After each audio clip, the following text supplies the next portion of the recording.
Louise Hay film, Greg Braden interview, take one. I was trained as a scientist. My background's in the hard sciences, physical sciences, the earth sciences. In the 60s and 70s, when I received that training, there was no room for the possibility of the kind of things that we're talking about now, the kinds of things that suggest that our inner world and our inner thoughts, feelings, emotions, beliefs in any way affect the world around us. And it was through direct experience. What I began to understand was that this is the great secret that everyone knows except us in the West. Almost any other culture that we go to, from the monasteries in Egypt and Tibet and India into Bolivia and Peru, the indigenous traditions, little villages in the Andes Mountains, they all know that there is this experience that we can have inside of our bodies that affects our world in some way, and our science simply has not allowed for that historically.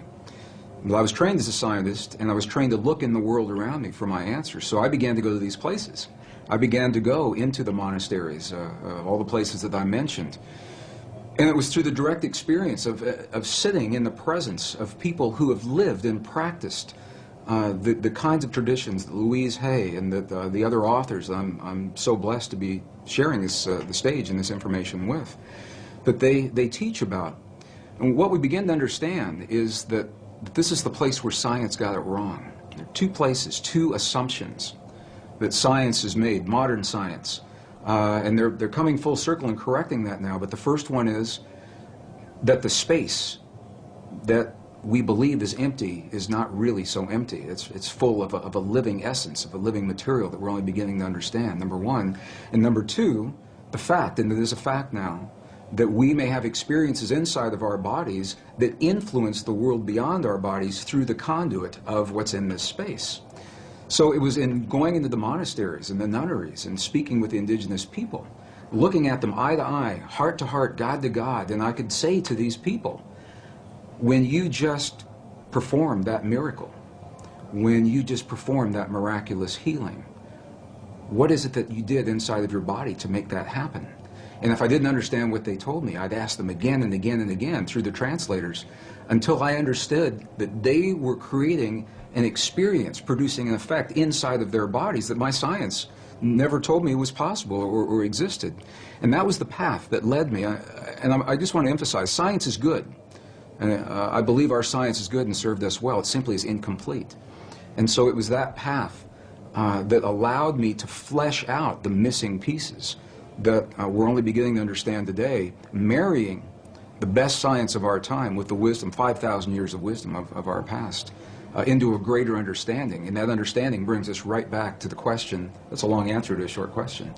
But it brings us back to where we're only now beginning to understand that there is something that we can do in our lives that influence not only the physical body, ours and those of other people around us, but literally influence the physical reality of our world, and that changes everything. It changes everything that we in the West believe about ourselves. So as a scientist, I've also come to understand this is a very different way for many people to think about themselves and their world. And I've found that there's a learning curve that our audiences and our friends and families and coworkers in my career at the Water Fountain, this is not something that people typically talk about in a technical organization. They don't wake up in the morning and say, what kinds of feelings, what kinds of dreams, what kinds of healings did you have over the weekend? And they're talking about who won the football game and who won the lotteries. But this is where it brings us, the relevance in our lives, because we all are having experiences every day. Whether we are consciously aware of it or not, those experiences are physically affecting our bodies and our world. What Western science now is beginning to understand, only in the last years of the 20th and now the first years of the 21st century, it is now a scientific fact that the space between things is anything but empty.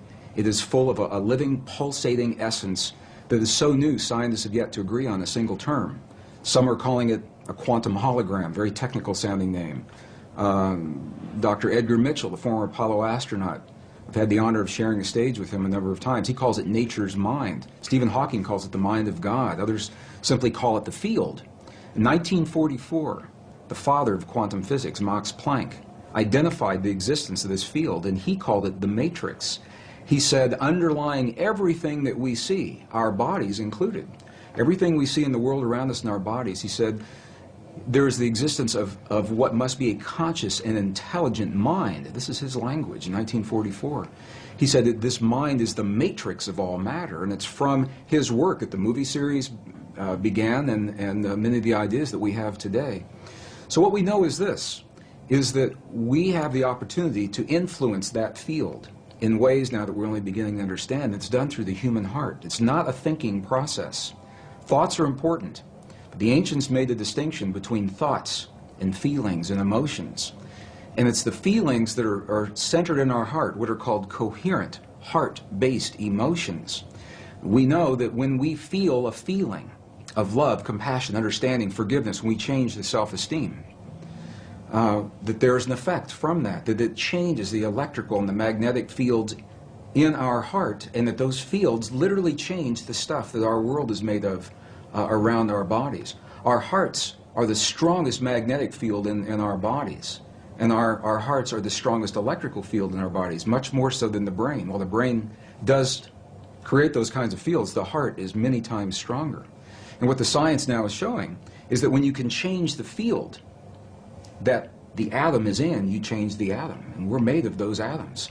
So when we have feelings in our hearts, we're changing the field that connects the stuff everything is made of, and we literally are altering our physical reality in ways that sound miraculous in Western science. But again, this is the great secret everyone knows except us, because Western science has only arrived at this understanding. You go to these ancient and indigenous traditions and cultures, it's where they begin. They begin with the understanding, sure, everything's connected, and sure, we're part of it. And then they take us one step further and they say, here, I'll show you. I'll show you how to create the effects in your body so that you can heal your body and you can heal the bodies of others. You can change your self-esteem and your body will mirror that change. It doesn't have to be a long, slow, drawn-out process. It can happen very, very quickly. It can happen in a matter of minutes. We have video documentation from medicineless hospitals in Beijing, China, for example, where they understand these practices and they've employed them for several thousand years. And we can look into the body of a living woman with a cancerous tumor that Western science says is inoperable. And then we can watch as three practitioners that understand the language of human emotion. They create the feeling in their bodies. They're not looking at that tumor as an illness. They see that woman as whole, healthy, vital, completely enabled, fully capacitated. And as they feel that feeling strongly among themselves, her physical body mirrors that. And we can see it through sonograms. We can see that tumor disappear in less than 3 minutes. And that's how quickly reality can change. And this is where the disconnect comes in with Western science. Because I've shared this information with scientists and medical doctors all over the world, and they say, wow, it's a miracle. We're going to have to come back and study this, and we will as soon as we find a cure for cancer, or as soon as we find the cure to cure on the mechanical level, what they see as a mechanical process. And what we now know is our physical body is the outpicturing, is the mirror of something that is not so physical. And this is where science now is only arriving. The three practitioners in the medicineless hospital in Beijing did not judge that cancerous tumor. They didn't judge it right, wrong, good, or bad. They said it's a quantum possibility, and there are many possibilities. Of course, this is just one. They said, now we're going to choose another one. But this is subtle and very, very different way of looking at things, because they acknowledge what is and invite a new possibility rather than having a charge on what is there and feeling that somehow we have to manipulate or cut out, in the case of a tumor, or change, hammer the physical reality into submission. What they're doing is acknowledging that moment, that example, and they're changing it on the level of what we would call the quantum blueprint. They're feeling the feeling as if another possibility has occurred, and in doing so, allowing that possibility to replace the one that exists without judging the one that exists. I was an aerospace engineer in Denver, Colorado during the last years of the Cold War, 1980s, and it was when the famous brown cloud was inundating Denver, and we couldn't all drive on the same days. We had to carpool on different days. And one day I went to an engineer friend's house to do my carpool for that week, and I got there a little early. And I'd never been to his house before, and I said, "Can I use your bathroom?" And I went in there, and he had little Post-it notes of affirmations all over the bathroom, and it said, "My perfect mate is manifesting for me now. My perfect mate is manifesting for me now." We got in his car, and he had little Post-it notes all over the dashboard in the rearview mirror. "My perfect mate is manifesting for me now." And of course, I knew what his office looked like, and it was the same way. He had them all over the walls in the CRT. I said, "Does this affirmation work for you?" He said, "Nah." He said, "It never does." And I said, "Why do you think that is?" And he said, well, look at me. Who'd want to be with somebody like me? I'm just an engineer, you know. He had a very low self-esteem about himself. And I began to think about the way that he was applying those affirmations, and other people have applied them very successfully. And what I found the difference was, for him, it was a thought process that never went beyond what was happening in his mind, in his own picturing, his own self-esteem. And the thought is important. The ancients are very clear about this in the Sanskrit text. They tell us that the thought is the image of the quantum possibility. So in other words, in the realm of all possibilities, everything already exists. My friend's perfect relationship and the worst one he'll ever have. The lightest of the light, the darkest of the dark. Our greatest healing and our greatest suffering, they're already there. And what they invite us to do in these ancient traditions is to reach into those possibilities with our mind. This is the power of the mind. And isolate, we lock in one of those possibilities. So now we have taken it and identified it. However, to bring it into this world, to breathe life into that possibility, is the power of human emotion. Our love for that possibility, or our fear of that possibility, either one will work. To bring that quantum possibility into the particle reality of our everyday lives. We don't have to know that. It sounds very technical. We just have a feeling. But this is the science of, appears to be the science of how these things are working. So this is why our self-esteem is so important. When we feel, when my engineer friend felt that, why would anybody want to be with me, is what he said to me. The affirmation for him was an empty affirmation. It was a thought that had no energy to invite it into this world. And an example of just the opposite of that is I know of other people who have simply made a list of all of the attributes of a perfect partner in life, because this is what many people, I'm using as an example. It works in healing, it works in peace, but we're talking about relationships. They make a list of all those attributes, and then they come from the place that relationship is already happening. What is their life like? How is their life different now that perfect partner is there? How is their evening different? How do they spend their time differently? How do they feel when they wake up in the morning and share their lives with someone? And it's those feelings that they live throughout the day. It's not something you sit down and do for a minute and then you get up and walk away. Rather, it's something that we become. We live our lives as if these experiences have already happened, and in that way we invite them into our lives, and they happen frighteningly quickly for some people. It's amazing. I know people that haven't finished their list, and they go out for lunch or a cup of coffee while they're making the list, and the person that just brought them their lunch is the person that's on that list, and they fall in love and they're married 20 years later. I know people that's happened to. So it's about clarity. It's about specificity. It's about being personal. Being very clear that these are personal desires.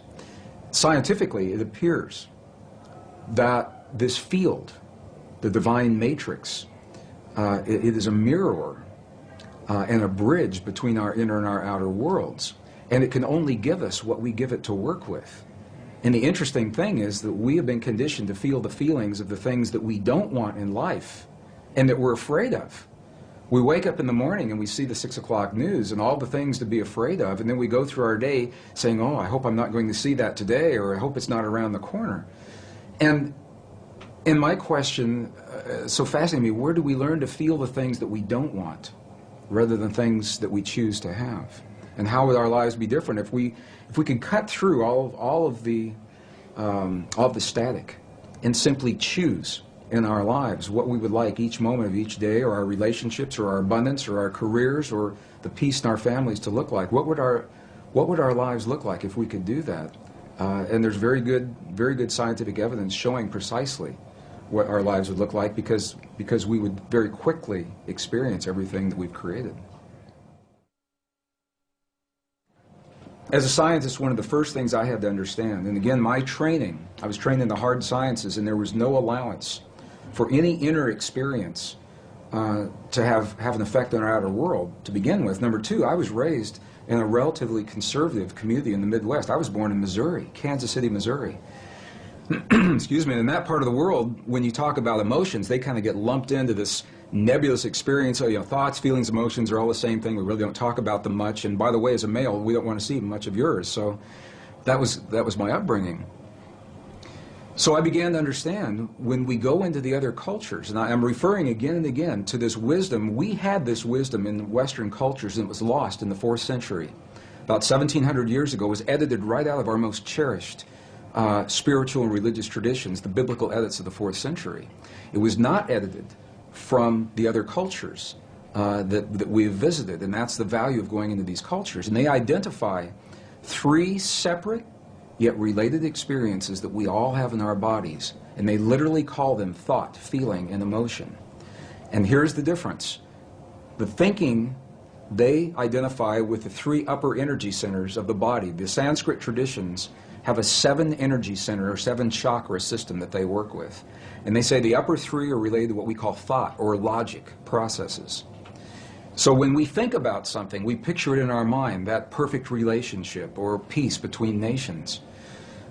But we can only invite it into our lives when we breathe the power of emotion into that thought. The emotion comes from the lower 3 of those creative centers in our bodies.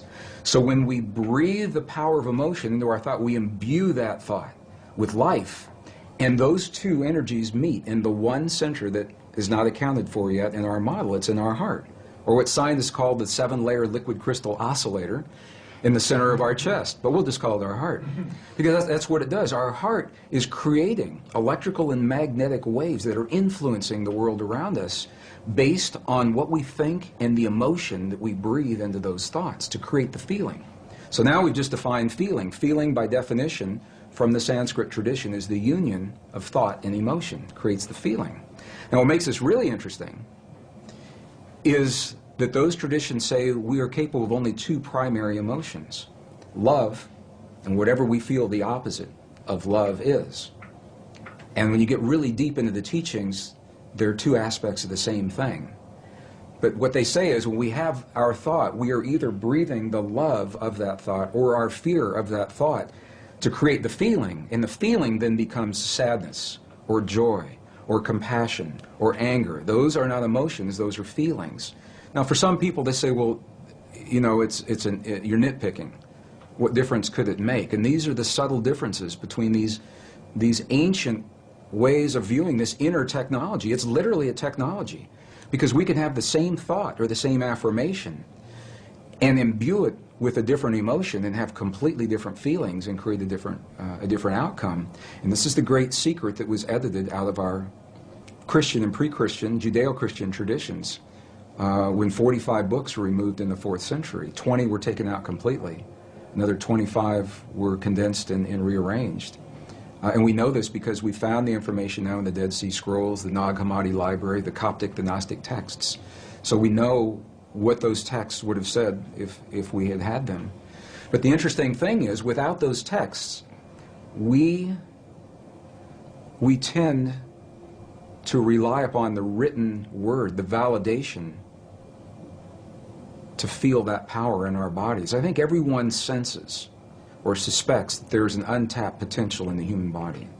I've been on every continent of the earth, and I've asked every audience I've ever been in, do you feel that that's there? And they say, yes, we feel there's something there, but we just can't quite get it. Why is that? So we have a feeling that there's more to us, but we rely on a written validation in a 5,000-year-old text or a scientific study to tell us that it's true. And this is, I think, the value of going into those texts, is we get to see the words that literally say, in the Gospel of Thomas, the lost Gospel of Thomas, it literally says, when these 2 become one, when thought and emotion become one, then you'll say to the mountain, move, and the mountain will move. And I used to think that that was a metaphor. And I now have seen enough to know that moving a cancerous tumor inside the body of a living woman, that's moving a mountain to me. And it's all done from marrying thought and emotion together.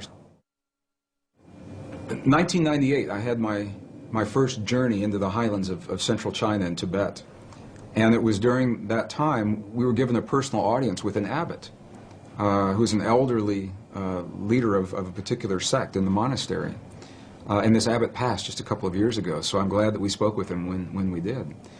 And it was this man, I asked the question that I asked every monk, every nun, I asked the shaman in Peru and Bolivia, but I had the clearest response from this man.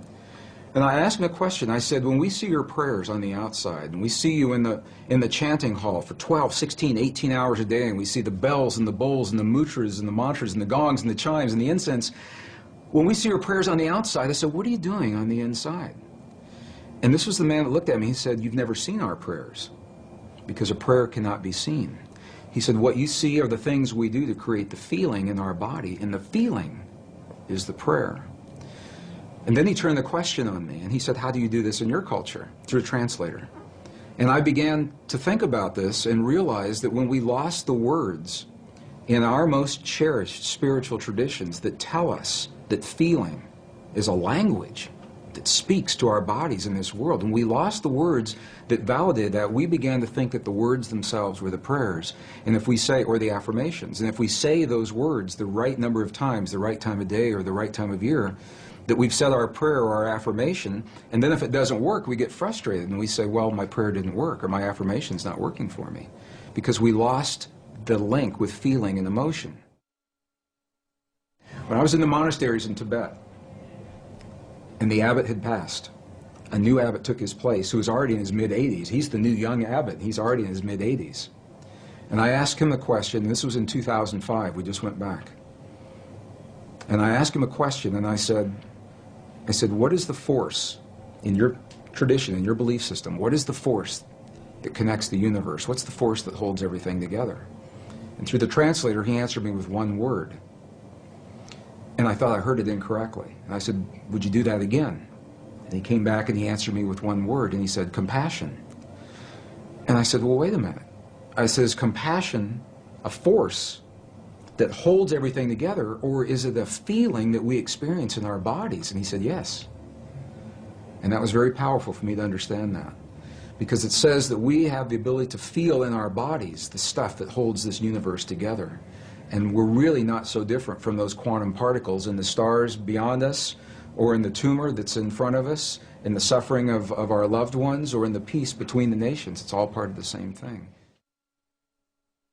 The challenge is to make it more than an intellectual exercise. How do we know we're part of all that is?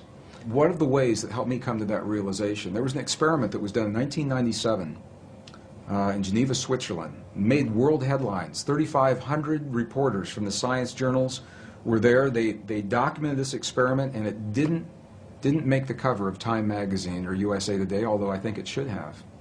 And what the experiment showed, the bottom line, was that when you take the stuff our world is made of, a particle of matter, one particle, and even if you split that particle and send each portion to different locations, which is what this experiment did. They split one particle of matter and sent one particle 7 miles this direction, the other 7 miles that direction. They were 14 miles apart, and even though they were separated physically, they were still connected energetically. So that when one particle had an experience, they would disturb one particle, the other one acted like it was having the experience. Sometimes the other one would act like it was having the experience before the scientist even disturbed the first particle. And it's mind-boggling. He said, well, how can this be? But what this tells us is that once matter is physically joined, even when it becomes separate, the energy is still there that's connecting it. And this is why it's important to me, because if we go back far enough in time, all the particles of matter of this entire universe that are expanding were all meshed together in a single particle about the size of a green pea, is what scientists tell us today. It's what the computer models suggest. That if you could go into the universe today and take all the particles of matter and take out all the space in between and bring it together and compress it into a size of a single green pea, it means that you and me and every one of our listeners, we were all once part of that same particle that creates this whole universe today. And even though those particles are now separate and expanding, and the studies showed that they are, energetically we're all still linked. When we lost the information telling us we're a part of all that we see, we found ourselves on a very technological path without the wisdom of us being in the equation. So we thought that's the world out there and that we're separate from that world. Now what's happened is our technology has come so far that our very existence is threatened by the technology that we've developed, whether it's the wars or the viruses or the climate change. So I believe we've come full circle. Now, to survive our time in history, we've got to write ourselves back into the equation. Our prayers, our affirmations, our beliefs, our language. And when they're spoken through the language of the heart, they have a direct, powerful, and immediate impact on our bodies and the world around us. And it invites us to be very, very aware of what it is that we truly hold in our hearts as the truth of our world, because we live that in our lives, from the lightest of the light to the darkest of the dark, the greatest fears and the greatest joys. What we're beginning to understand is that human emotion and feeling and belief is literally a language. It's a non-verbal language that this field recognizes and understands. And the field works in what we call real time. It doesn't know about a few minutes from now. So if you say in your affirmation, 20 minutes from now, I'd like for my perfect mate to manifest for me now, it doesn't know about 20 minutes from now. It is a real-time application. And this is why the key, and this is what the ancients say, and this is what the monks and the nuns tell us real-time today. They say to be very specific about what it is that we're choosing to have in our lives, because what we're doing, and it helps if we understand this, what we're doing is in the world of quantum possibility, in the soup, the nebulous soup of all possibilities, what we're doing is we're isolating, we're locking one into place. And if we're not specific about what that possibility is, then how can the field be specific about what it is that it gives to us?